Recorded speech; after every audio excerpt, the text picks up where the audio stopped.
Kakati omwami gw'olaba ono mu katambi ali mu maziga, mukyala we alina mukwano gwe gwe yasembeza, wabula oyo mukwano gwe gwe yasembeza agenda kubattira omwana. Yasindikira omwana waabwe ekimbe kiri mu kuluma omwana waabwe, batambudde buli wamu, wabula bigaanye. Mukyala w'ono omwami alina saaluuni gy'akolera. Mukwano gwe yamutuukirira n'amugamba anoonya mulimu naye gumubuze, bw'aba asobola amusembeze batandike okukola bonna awo mu kifo. Mukazi ono teyali mubi, ng'ayita mukwano gwe oyo omukyala oba omuwala nga batandika okukola bonna bonna mu saaluuni. Wabula nga bumanyi entalo z'abakyala, oba bava ku ki ne batandika okutabuka ne batandika okuyomba, empalana zizo zitandise okubalukawo, okukakana nga batandise kuggyayo malogo. Oli gwe baasembeza n'atandika okuloga ono mukyala w'ono, wabula ate kye yakoze yatandikidde ku mwana. Yasindikidde omwana ekimbe, kyekimbe kiruma omwana kuva mu mwezi gwa 11. Omwana asiba mu malwaliro, ali ku madagala, ekimuluma tebakiraba. Musajja wattu agezezzaako okwetambulira naye bigaanye. Atuukiseeko ne mu bakyamani okubagamba omukazi ono bannange bw'ati ne bw'ati ali mu kutta omwana wange, tewali kye twamukola, twamusembeza mu bulungi, yajja anoonya mulimu mukyala wange n'amusembeza, naye agenda kutta omwana wange. Abakyala mulina omuze ogusembezasembeza buli omu, maa abakazi banonooza. Si kibi kusembeza, naye ate si kirungi kwesembereza nga buli omu. Abo bamikwano gyammwe bw'oba ng'olina bizinensi yo, mulekerawo bizinensi zammwe okugiteekamu mikwano gyammwe nti gundi mumanyi twakula ffenna, talina mulimu kamusembeze. Bagenda kubaloga, bagenda kubasaanyaawo. Busima gundi yali mukwano gwange edda, wuuyo musanze talina mulimu, aŋŋambye mbu nze muwe omulimu. Mulekerawo okwesembeza abantu bemumanyi mu mirimu gyammwe. Omuntu agenda kukusanga ng'obulamu bwe bwakyuka bwatereera, agenda kunyiiga. Bagenda kubakola ebintu. Kati mukwano gwa mukyala w'ono ali ku mwana waabwe amuloga, ayagala kumutta, naye ng'obujja n'empalana agirina ate ku maama wa mwana, naye ate obusungu bonna bonna butadde ku mwana. Kankutuuseeko omwami ono omwewulirireko ng'abyeyogerera mu kamwa ke aluva ku ntono. Abakyala oyinza okusanga nga muyinza okuggyamu ekyokuyiga. Vidiyo yiiyo. Nzitoweredda ku mutima.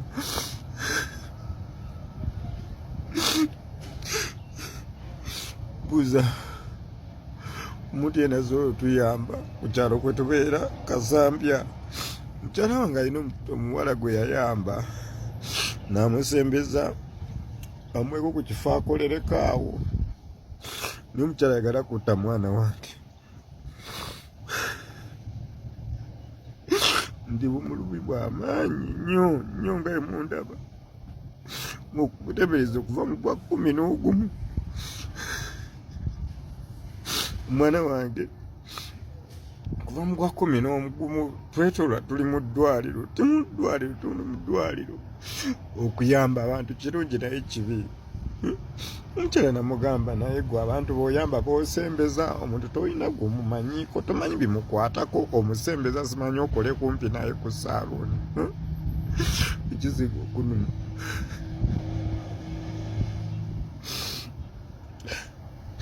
Yenna buli muntu anandaba ku kyalo Kasambya mutusabire. Bwe njogera kati omwana amuwadde ekitanda, ebintu by'amalogo, ne baneiba bafaawo abakola mulimu gwe gumu ne mukyala wange ogwa saaluuni byonna babiyingiddemu tebamanyi. Nsaba munnyambe, buli andaba munteeremu essaala, munsabire. Ndi eno eggulu nzitowereddwa, siina muntu asobola okunkumaakuma, simuyina. Nina obulumi, omwana wange dwagala ku ddagala,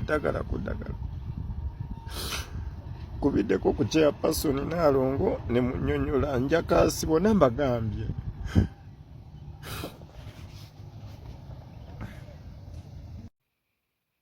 ku nsi ya Katonda kuno okuyamba si kubi, naye ate si buli omu nti olina okumuyamba, si buli omu nti oteekeddwa okumuyamba ne bw'oba omumanyi. Okuyamba si kubi, naye ate okuyamba kussa, ekisa kissa. Ne bw'aba nga omuntu omumanyi waliwo akaseera w'olina okubeerawo n'obeera mu nsi yo ng'olimu bw'omu, ng'omuntu waba yeetaaga obuyambi bw'olina kumuwa bwa bwongo na bigambo. Mukimanyi nti abantu abasinga abagagga bw'afuna ssente tebagaba kaashi. Omugagga ng'afunye ssente agaba kaashi ng'aziwa bantu b'amanyi. Omuntu asobola okukulira ku kyalo n'avaako n'afuna ssente, kyokka bw'addayo ng'azirina, mikwano gye gye yazunga nagyo nga tebalinaamu, oluusi nga bakyali bavubuka, oluusi nga bw'afunamu ssente ne bw'oba oyo yeetaaga buyambi tamuwa kaashi. Amugamba genda wali bakuwe ky'oyagala nja kusasula, genda bakuwe nja kusasula, genda bakuwe nja kusasula, tebagaba kaashi. Naye tewali kintu kisinze kuleetera abantu buzibu baavu nga kwefuula mbu bo bayambayamba. Bannange ekintu ekyo kigenda kostinga nnyo obulamu bw'abantu abatalina.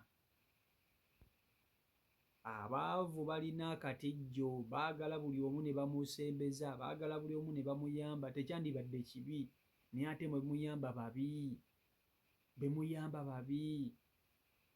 Ogenda kusembeza omuntu ng'olowooza osembeza munno, kumbe osembeza mulabe wo, osembeza n'oguba Antony. Agenda kumala ate yeekyuse, ebintu by'okola atandika ate okukuwulirako ennugu. Nze nkubuulire obuzibu abantu be tusinga okufeesinga mbabuulire, kwe kuba nti abantu be twabeeranga nabo mu bwavu tubasembeza mu sakisesi yaffe. Kintu ekyo kibi nnyo. Kati omwami ono ekimukaabya amaziga bwe gatyo nti mukyala we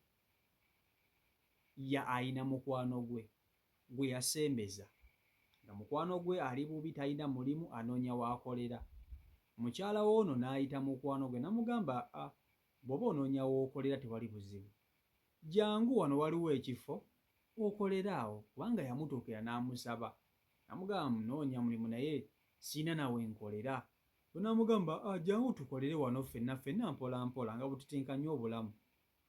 Kati nga bw'omanyi abakazi oba baafunamu buli luyombo, oba baatabukamu ki, oba ono gwe baasembeza yafuna bujja, nti nga bw'omanyi ensonga z'abakyala sijja kukulimba, wabula yakkakkanya ate ku mwana wa mukwano gwe gwe yatandise okuloga. Era omwana ali kutaasulewo taasibewo yali ku mimwa. Omwana wa mukwano gwe, kyokka mukwano gwe yamusembeza.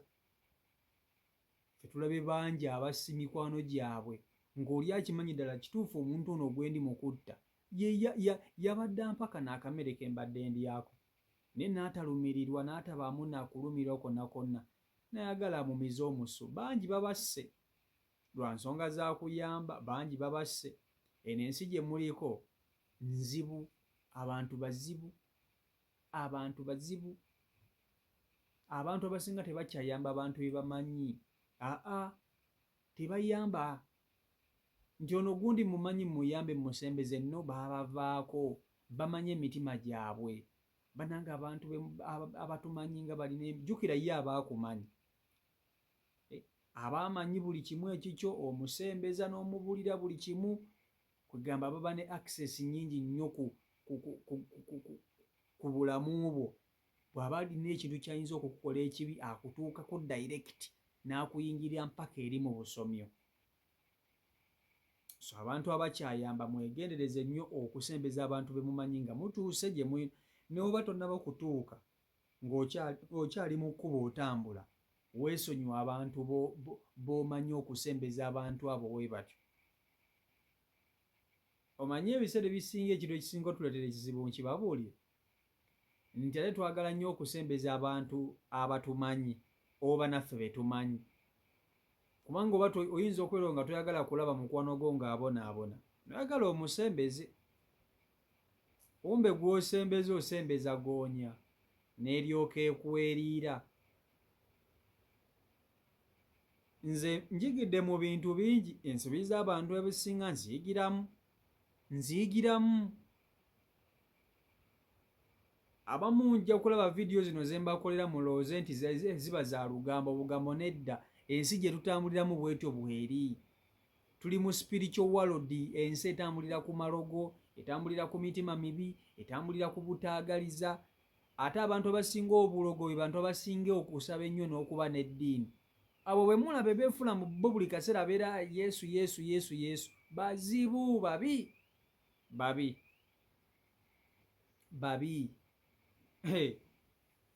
CEO Michael Uganda YouTube channel kwoli, mwebala nnyo okuba nti ate mugobera beekumira ku mukutu. Mbaagala nnyo. Mukama Katonda abankuumire. Ate nabakuba nti osubscribinga, twegatteko ng'osubscribinga, so okuba nti tutambulira ddala wamu, tutambule ffenna. Mbaagaliza Ssekukkulu ennungi, n'omwaka omujja gubeere ogw'emirembe, mbere bulungi, mweraba.